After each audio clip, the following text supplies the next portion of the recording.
kurang lebih 30 sampai 45 menit. Udah sampai itu ayamnya itu benar-benar empuk, matang, dan bisa meresap ke dalam itunya, kuahnya itu. Kenapa sih harus itu airnya tuh dingin sama ayamnya tuh kita masukin barengan sama kuahnya? Karena kalau kita masukin kuahnya itu kita didihkan dulu, kalau dimasukin berarti itu ayamnya tuh nggak bisa, ayamnya tuh sarinya tuh nggak bisa keluar ke dalam kuahnya itu loh. Kalau kita masukin barengan, ayamnya tuh gizinya tuh bisa keluar, terus kuahnya itu bisa sangat-sangat enak, sangat-sangat manis dan seger banget dan melegakan. Nah, kalau kita mau minum lagi ya, kita didihkan lagi sebentar, jangan lama-lama, sampai mendidih gitu aja, terus kita minum hangat-hangatnya gitu segera minum sampai habis ya. Diminumnya sehari itu sampai habis, jangan sampai besok-besok, karena ayam tuh nggak boleh dimasak 2 sampai 3 kali, itu nggak boleh.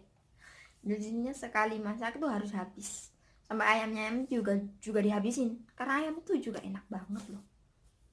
Oke, gitu aja tips dari aku. Ya udah guys, jangan lama-lama, langsung saja kita lihat caranya. Oke?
Nah, teman-teman udah lihat kan videonya?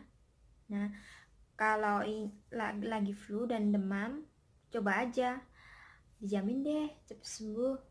Makasih ya sudah menonton. Wassalamualaikum warahmatullahi wabarakatuh.